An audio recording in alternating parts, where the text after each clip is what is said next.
सो very good morning मेरी students. As you know that हमारा fourth unit ख़त्म हो चुका है, जो कि हमारा था एथिक्स इंटरनेट सेफ्टी के बारे में था। इंटरनेट यूज़ करते हुए क्या क्या सेफ्टी यूज़ करनी चाहिए, क्या क्या हार्मफुल अटैक्स हम हो सकते हैं हमारे ऊपर। इस अब जो हमारा टॉपिक है यूनिट 5 है, उसमें हम स्प्रेडशीट के बारे में बात करने वाले हैं। स्प्रेडशीट मतलब एक्सेल के बारे में बात करने वाले हैं। अब देखिए, इसे एक्सेल भी कहता है, स्प्रेडशीट भी कहा जाता है, CALC भी कहा जाता है, जो कि कैलकुलेशन में यूज़ होता है। तो ये सब एक ही नाम होते हैं एक्सेल के। एक्सेल क्या होता है? एक्सेल में एक डाटा होता है। एक्सेल के अंदर हम एक्सेल एक फाइल होती है जिसके अंदर हम एक डाटा यूज़ करते हैं। वो डाटा किसी प्रकार का भी हो सकता है। फॉर सपोज़ आपका न्यूमेरिकल डाटा हो सकता है, आपका टेक्स्ट डाटा होता है, फार्मूला डाटा भी होता है। जैसे कि हमारे पास एक पेज होता है, हम कॉपी होती है, हम उसके अंदर डाटा हमारा मैनेज करके रखते हैं। तो वही काम हम एक्सेल में करते हैं। एक्सेल में रोज़ और कॉलम होती हैं, उनके बीच डाटा को लिखा जाता है, और वो डाटा जिसमें लिखा जाता है एक बॉक्स रहता है, उस बॉक्स को हम बोलते हैं सेल। एक्सेल में इस डाटा को इसलिए रखा जाता है क्योंकि वहाँ से निकालना और कई कैलकुलेशंस करना बहुत ही आसान होता है, क्योंकि एक्सेल में कई प्रकार के फॉर्मूले होते हैं जिससे हम उस डाटा में कैलकुलेशंस कर सकते हैं। फॉर सपोज में परसेंट लगा सकते हैं, डिवाइड कर सकते हैं, सम कर सकते हैं, मल्टीप्लिकेशन कर सकते हैं, और ऐसे बहुत सारे नए नए फीचर्स उसके अंदर हैं जो हम एक्सेल में कर सकते हैं। इसलिए एक्सेल को काफ़ी सुविधाजनक माना जाता है। And that's not all the people has to use Excel just because their formulas and they are very good to keep their data safe. और डाटा को मैनेज करना बहुत आसान होता है, इसलिए ज़्यादातर एक्सेल का यूज़ डाटा को सेव करने में किया जाता है। अब ये कैसे करते हैं, हम कुछ थ्योरी देख लेते हैं एक्सेल की। तो चलिए हम स्टार्ट करते हैं। Spreadsheet and introduction. इसमें हम जानेंगे कि स्प्रेडशीट होती क्या है, रो कॉलम्स क्या होते हैं, टाइटल बार क्या होते हैं, एक्सेल के मेन्यूज़ क्या क्या हैं। So let's begin to the topic. So this is definition will help you to understand what is spreadsheet. ये डेफिनेशन नहीं है एक्सेल की, ये आपको सिर्फ समझने के लिए है। एक्सेल की डेफिनेशन अगर आप जानना चाहें तो एक्सेल एक सॉफ्टवेयर होता है जिसमें हम डाटा को सुरक्षित कर रखते हैं।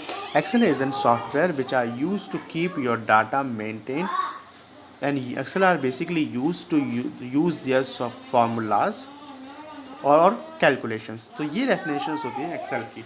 और चाहे तो आप ये भी लिख सकते हैं, ये काफ़ी बड़ी है लेकिन आपको ये समझने के लिए। Excel software is one of the widely use technology for collecting, computing and displaying data. इतनी डेफिनेशन आप एक्सेल में लिख सकते हैं। Spreadsheet containing rectangular area of cells and row. अब जैसे मैंने बताया था, एक्सेल में रो एंड कॉलम्स का यूज़ होता है, सच एज विंडो।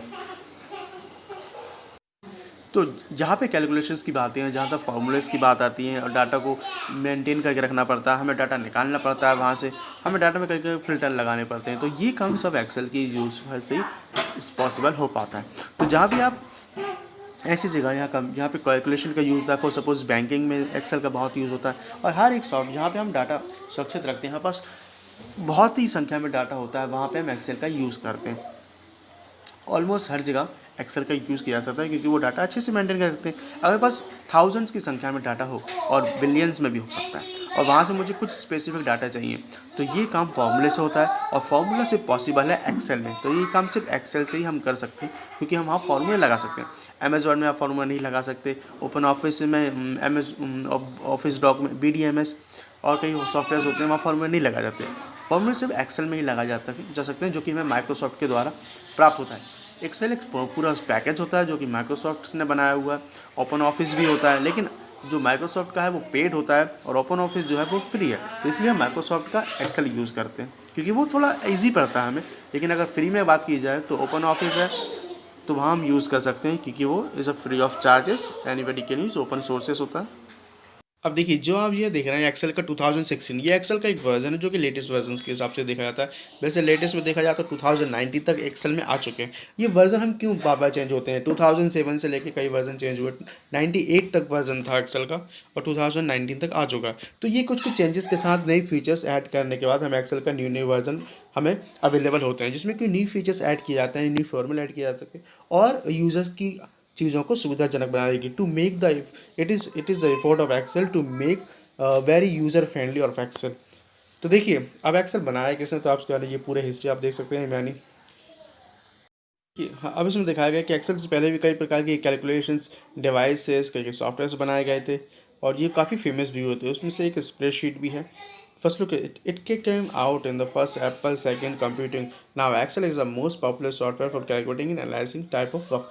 सबसे ज़्यादा पसंद एक्सेल को ही किया जाता है, क्योंकि ये काफ़ी यूज़र फ्रेंडली होता है। इसमें काफ़ी आसान चीज़ें समझाई जाती हैं और काफ़ी अच्छे से हम इसे यूज़ कर पाते हैं। कई ऑप्शन अच्छे अवेलेबल होते हैं, कई सॉफ्टवेयर मिक्सिंग करके बहुत ही हमें वेराइटीज़ में दिया जाता है। तो ये हम सब एक बार प्रैक्टिकल में समझेंगे। फिलहाल हम थ्योरी देख लेते हैं। Features of M S Excel. अब यहाँ पे एक्सेल के कुछ फीचर्स दिए गए हैं जो कि अलग स्प्रेडशीट से, अलग कैलकुलेशन सॉफ्टवेयर से बहुत अलग बनाता है। एक तो इसका काफ़ी इफेक्टिव टूल्स होते हैं इसके अंदर कैलकुलेशन के लिए, एनालिस्ट के लिए।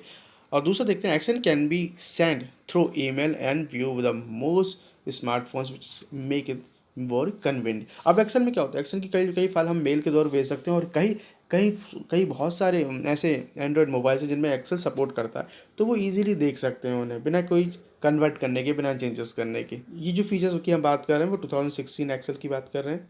इसमें Excel files can be password. अब देखिए इसमें पासवर्ड प्रोटेक्ट हो सकता है। एक्सेल की हर एक सेल को आप एक एक सेल जो होता है बॉक्स, उसमें आप पासवर्ड तक दे सकते हैं कि उसमें कोई क्लिक करे तो पासवर्ड तभी टाइप हो। तो एक्सेल के ये फीचर्स काफ़ी सिक्योर होते हैं। तो उनमें डाटा को आप कोई मैनिपुलेट नहीं कर सकता, डाटा को रिकन्वर्ट नहीं कर सकता, रिप्लेस नहीं कर सकता। ये बहुत अच्छी सुविधा होती है एक्सेल के अंदर, हमें जो एडवांस फीचर्स हमें मिलते हैं with the work of advent Excel web एक। अब देखिए एक्सेल में क्या होता है, एक्सेल में हम यूट्यूब का डाटा कोई दूसरी वेबसाइट का डाटा भी उठा के डाल सकते हैं। तो ये भी एक्सेल के फीचर्स होते हैं। एक्सेल में चाहें तो आप एक्सेल के अंदर यूट्यूब का वीडियोस देखा जा सकता है। इसमें कई प्रकार के टूल्स हमें अवेलेबल होते हैं, इसमें हिंदी में टाइपिंग कर सकते हैं। एक्सेल हमें कई अलग एड ऑन्स, इसको बोलते हैं एड ऑन्स, कई अलग फीचर्स हमें एक्सेल देता है अपने साथ, इसलिए वो काफ़ी स्पेसिफिक, काफ़ी एडवांस हो जाता है। That's the most of people are ready to like use Excel instead of other spreadsheet और कैलकुलेशन सॉफ्टवेयर्स।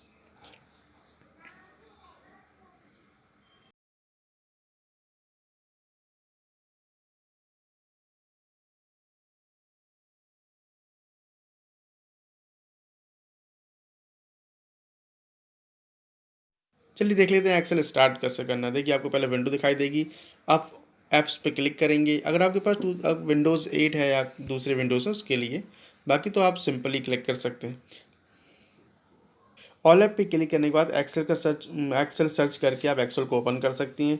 अगर पास दूसरी विंडोज़ है तो, अदरवाइज विंडोज 7 में तो आप डायरेक्ट सर्च बार पे एक्सेल लिख के क्लिक करके एक्सेल को ओपन कर सकते हैं। देखिए यहाँ पे एक्सेल क्लिक करने के बाद आपको एक बार फर्स्ट में जो ब्लैंक दिख रहा होगा उसी होम पेज को आपको क्लिक करना है। इस क्लिक करने के बाद हमारा इस तरह का पेज इंटरफेस एक्सेल में खुल जाएगा। इसके लिए में दिखाया गया है कि जो सबसे ऊपर है वो टाइटल बार है। कॉलम्स एंड हेडिंग्स आपने देखा होगा, ABCD ये कॉलम्स होते हैं, 1 2 3 जो लिखा है वो रोज़ होती हैं। इसके अंदर रिबन्स होते हैं, देखिए आप देख रहे होंगे यहाँ पे रिबन बार भी है। तो रिबन बार वो होते हैं जिसके अंदर पूरे पूरे फॉर्मूलाज होते हैं। देखिए अगर मैं आप देख रहा हूँ कुछ ऑप्शंस हैं इसके अंदर, कुछ फाइल्स हैं, डाटा है, आप देख रहा होगा फॉन्ट वाले ऑप्शन है, ये सब रिबन टैब के अंतर्गत आते हैं। क्विक एक्सेस टूल बार, आप सबसे ऊपर जो देख रहे होंगे वो क्विक एक्सेल टूल बार होता है। ये नेम बॉक्स होता है। नेम बॉक्स वो होता है जहाँ हम कोई भी टेबल को सिलेक्ट करके उस टेबल को नाम दे सकते हैं। जब भी हम नाम क्लिक टाइप करेंगे तो वही टेबल ओपन हो जाएगी। अब देखिए ये एक्टिव सेल जिस सेल पे हम काम कर रहे हैं वो एक्टिव सेल कहलाती है। और कॉलम कॉलम्स विथ हेडिंग्स, ये आप देख रहे होंगे कॉलम्स विथ हेडिंग्स। जो ABCD जो दिख रहे हैं वो कॉलम्स होते हैं, उसमें ऑटोमेटिकली हेडिंग्स में नाम दिया होता है ABCD कॉलम, और आप कुछ भी लगा सकते हैं। तो आपको याद रखना है जो ABCD वाले हैं वो हमारे कॉलम्स हैं, 1 2 3 वाले जो हैं वो हमारी रो हैं। और रो और कॉलम से मिलकर बनता है एक बॉक्स, उस बॉक्स को बोलते हैं सेल। हर एक सेल का स्पेसिफिक एड्रेस होता है। तो एक्सेल के अंदर हमारी अगर रोज़ की बात की जाए तो 60,000, सॉरी अगर हम कॉलम की बात करें तो 16,384, 16,384 हमारे कॉलम्स होते हैं। और अगर रो की बात की जाए तो 10,48,576, 10,48,576 हमारी कॉलम्स होती हैं। तो बहुत ही संख्या में हमारे पास रो कॉलम्स होते हैं, तो हमें बहुत सारा डाटा एक ही शीट में अटेंड कर सकते हैं। और ये तो एक सीट का हुआ।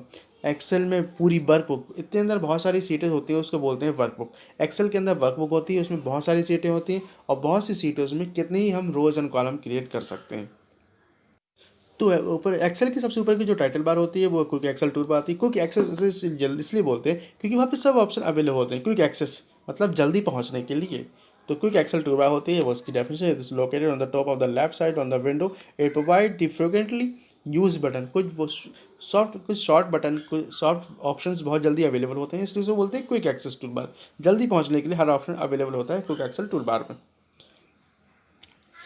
इसकी एक बात you can add more buttons of your choice.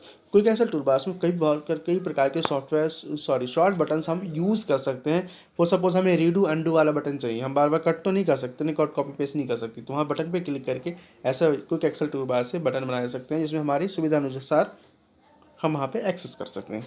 जिसका हम ज़्यादा यूज़ करते हैं जिस ऑप्शन का, वो बनाया जा सकता है क्विक एक्सेल टूलबार में। The component of Excel windows, इसके बारे में आपको, तो जैसे कि हमने देखा था इसमें टाइटल बार होता है, रिबन टैब होता है जिसमें सब ऑप्शन अवेलेबल होते हैं, स्क्रॉल बार वो होता है जिसमें हम पेज को लेफ्ट राइट और अप डाउन मूव कर सकते हैं। तो ये सब हमें प्रैक्टिकल में समझ में जाएगा। फिलहाल आपको थ्योरी देखना है तो थ्योरी हिसाब से देख लीजिए। नेक्स्ट वीडियो हम प्रैक्टिकल सेशन करेंगे, स्प्रेडशीट में कैलकुलेशंस कैसे की जाती, तो उसमें ये सब पूरे चीज़ें हम डिस्क्राइब करेंगे और पूरे ये करके समझेंगे। फिलहाल आप देख लीजिए, क्विक एक्सेल टूलबार सबसे ऊपर होता है, उसके बाद टाइटल बार होता है, आपको याद होना चाहिए, उसका रिबन टैब होता है, उसका स्क्रॉल बार होता है। ये एक्सेल के हमारे सबसे जो होम पेज आता है उसमें ये पूरे ऑप्शंस अवेलेबल होते हैं। अब देखिए स्क्रॉल बार के बारे में डेफिनेशंस लिखा हुआ है, रोज़ क्या होती हैं, कॉलम्स क्या होते हैं। अब ये जो हमारा देख रहे हैं एंटरिंग एंड एडिटिंग डाटा, ये कैसे किया जाता है, इसको आप कॉपी में कर लें। अब ये क्या होता है, देखिए इस जो सेल पे जो अभी हुआ है ई पे लिखा है और टू पे, तो E2 आप देख रहे हैं इसमें एड्रेस बार में E2 लिखा हुआ है। मैं जैसे मैंने बताया था हर सेल का एक स्पेसिफिक एड्रेस होता है, तो E2 इसका इस सेल का एड्रेस है, और जो डाटा जिस सेल में हम काम कर रहे हैं वो हमारी एक्टिव सेल कहलाती है। तो हमारी एक्टिव सेल अभी कौन सी है, E2, जो कि हमारे एड्रेस बार में लिखी हुई है। और देखिए यहाँ पे FX लिखा है, FX के बाद लिखा है 12 जून, ये हमारी फार्मूला बार होती है। इसके अंदर जो ही फार्मूला लिखते हैं वो यहाँ पे प्रेजेंट दिखता है हमें। ये रिवील होता है। तो ये हमारा फ्रंट पेज होता है एक्सेल का। ओके, अब टाइप्स ऑफ डाटा, एक्सेल में कई प्रकार के डाटा हो सकते हैं। कुछ डाटा हो सकते हैं टेक्स्ट में हो, जैसे कि हेलो, किसी का नाम, और नंबरिंग डाटा, इसमें कोई नंबर्स हो सकते हैं, फॉर सपोज डेसिमल्स में हो सकते हैं नंबर, सिंपल न्यूमेरिकल हो सकते हैं, और फार्मूला मतलब कोई भी डाटा टेक्स्ट में हो सकता है, जैसे कि टेक्स्ट में हो सकता है, नंबर्स में हो सकता है, जैसे यहाँ पे दिखाया हुआ है। तो ये काफ़ी इंपॉर्टेंट है, आपको पता होना चाहिए। 3 टाइप के डाटा होते हैं, टेक्स्ट, न्यूमेरिकल एंड फार्मूलाज। अब देखते हैं सिलेक्टिंग सेल्स। ये सेल सेलेक्ट करने का तरीका होता है, सिलेक्टिंग कंटिन्यूसली सेल। तो ये क्या है, किसी भी सेल को अगर सेलेक्ट करना है, अगर वो बहुत ज़्यादा अमाउंट में वो सेल है, तो किसी भी एक सेल पे क्लिक करके माउस को बिना छोड़े we have to drag mouse left और राइट और up on to down where your data is located. और जब डाटा पूरा सेलेक्ट हो जाए then we have to relieve the mouse button. So after selecting all the data we can release the hold button. Mouse का button छोड़ने के बाद पूरा डाटा सेलेक्ट हो जाएगा, और जो कि आपको एड्रेस बटन बार में दिखाई देगा कि हमने कितना रैंक से डाटा सेलेक्ट किया है। तो ये प्रोसेस होती है सेलेक्ट करने, ये प्रैक्टिकल में देखेंगे। फिलहाल हम आज का हमारा डाटा हो चुका है, हम कंटिन्यू खत्म करते हैं, नेक्स्ट वीडियो में कंटिन्यू